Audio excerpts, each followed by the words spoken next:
મોરબીના જેતપરનું ખેડૂત આંદોલન હવે રાજ્યવ્યાપી થઈ રહ્યું છે અને આ જે ખેડૂતો છે, ખેડૂત આગેવાનો છે, ઉપવાસ છાવણીના સભ્યો છે, એ લોકોએ એવું નક્કી કર્યું હતું કે હવે ખેડૂત આંદોલન પાર્ટ 3ની જાહેરાત કર્યા બાદ હવે નવા જ સ્વરૂપમાં આંદોલન સક્રિય થશે। શું છે સમગ્ર મામલો તેની ચર્ચા કરીશું। નમસ્કાર, હું સમ્રાટ અને તમે જોઈ રહ્યા છો ચક્રવાત।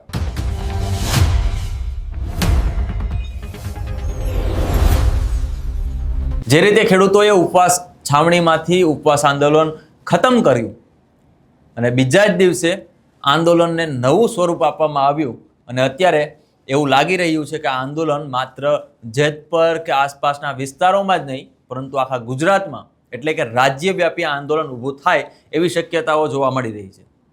ગઈકાલે રાતે લગભગ 5 થી 7 જિલ્લાઓમાંથી 100 જેટલા સરપંચો આવ્યા હતા ગામડાના અને એ સરપંચોએ આ આંદોલનને સમર્થન કર્યું છે અને હજુ પણ ગુજરાતના અનેક જિલ્લાઓમાંથી અનેક ગામડાઓમાંથી સરપંચો આવવાના છે અને આ આંદોલનને સમર્થન કરશે અને આંદોલનને રાજ્યવ્યાપી બનાવવા માટે, કેમ કે આ જે વીજ પોલની ઘટના છે એ વીજ પોલની ઘટનામાં ઘણા બધા ખેડૂતો એની ખેતી ગુમાવી રહ્યા છે અને વળતર પણ પાછું મળતું નથી।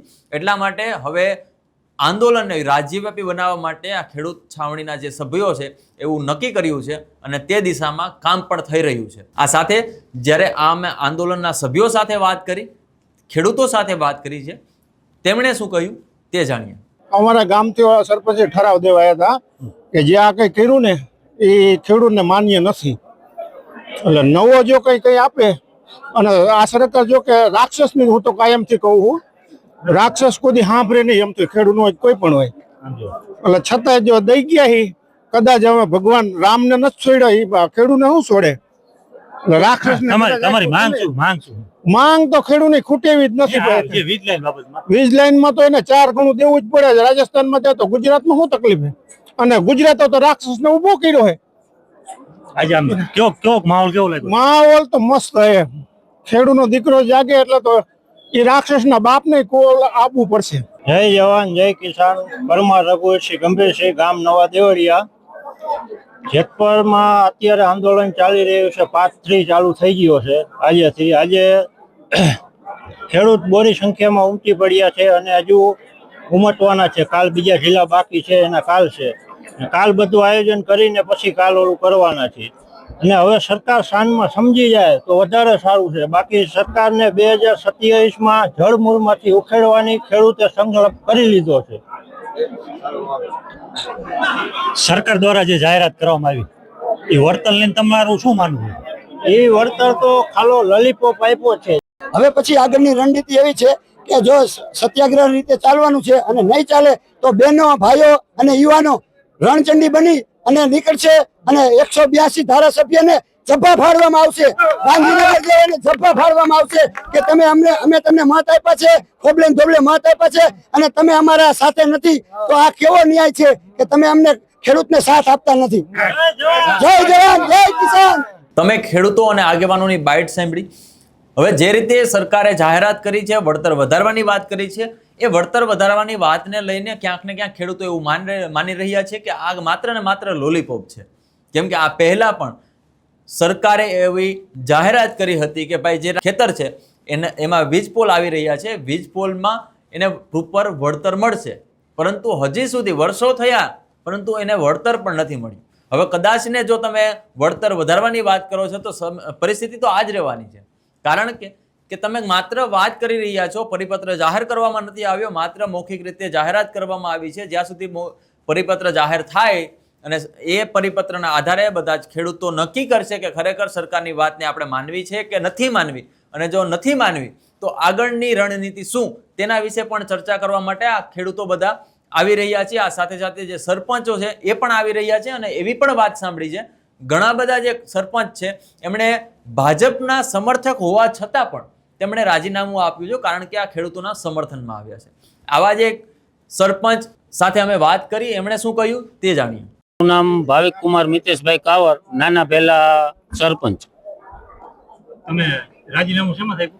મેં માળિયા તાલુકા ભાજપ ઉપપ્રમુખમાંથી 26 તારીખે રાજીનામું આપી દીધેલું છે અને બીજા સરપંચોને પણ કહેવા માંગુ છું કે સરપંચો ક્યાંક ને ક્યાંક કોક ને કોક પાર્ટીમાં જોડાયેલા જ છે. હું પણ હતો એમ. તો બધાય આખા ગુજરાતના સરપંચોને એક આહવાન કરું કે સામાન્ય સભ્ય પદ હોય ને તો એમાંથી પણ રાજીનામા આપી આ ખેડૂતના આંદોલનના સમર્થનમાં ઉતરી જાવ. અત્યારે જ તમારી જરૂર છે. અત્યારે તમે ખેડૂતોને ટેકો આપશો તો આવનાર દિવસોમાં તમને સરપંચમાંથી ધારાસભ્ય ખેડૂત જ બનાવશે, નહીં કે આ પક્ષવાળા કોઈ બનાવશે. તો મારું તો એક જ એવી ઈચ્છા છે કે બધાય સરપંચો કોઈ ને કોઈ પક્ષમાં હોય, બધાય તમામ પક્ષમાંથી સભ્ય પદમાંથી નહીં રાજીનામા આપીને આ ખેડૂતને પૂરેપૂરું સમર્થન કરો.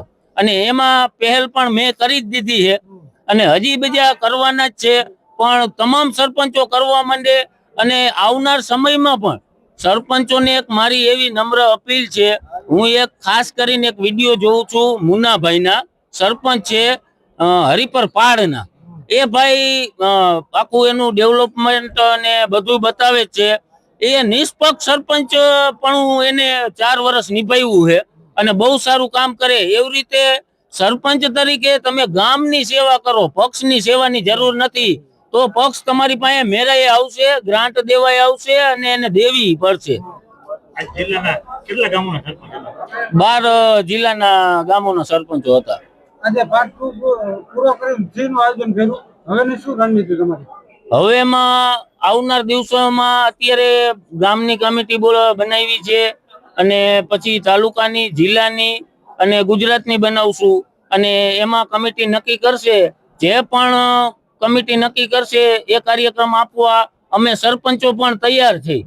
જે પણ કહેશે, રોડ રસ્તા બંધ કરવાના કહેશે કે અનાજ વેચવાનું, શાક બકાલું વેચવાનું બંધ કરવાનું કહેશે, તો એમાં પણ અમારી તૈયારી છે કે અમે ગામને કહેશું કે બંધ કરી દો. જે રીતે દક્ષિણ ગુજરાતથી લઈને કચ્છ અને પોરબંદરથી લઈને મહીસાગર સુધી તમામ ખેડૂતો એક સાથે આવી રહ્યા છે, જેતપરમાં ખેડૂતોને સમર્થન આપી રહ્યા છે. તો માત્ર એવું નથી કે માત્ર જેતપરના ખેડૂતોને સમર્થન આપવા માટે જ આવે છે. એવું પણ ખેડૂતો વિચારે છે કે કદાચ ને આજે જેતપરમાં બની રહ્યું છે, કાલે અમારા ઉપર પણ બનશે. એટલે તમામ ખેડૂતો જે એક સાથે આવી રહ્યા છે ને રાજ્યવ્યાપી જે ખેડૂત આંદોલનની આખી રણનીતિ તૈયાર કરવામાં આવી છે, તેને લઈને એવું લાગે છે કે કદાચ સરકાર હવે જે જાહેરાત કરી છે એમાં પણ વધારો કરી શકે છે. આ બાબતે તમારું શું માનવું છે કોમેન્ટ બોક્સમાં ચોક્કસથી જણાવજો. વિડીયો પસંદ આવ્યો હોય તો લાઇક, શેર અને અમારી ચેનલને સબસ્ક્રાઇબ કરવાનું ભૂલતા નહીં. નમસ્કાર.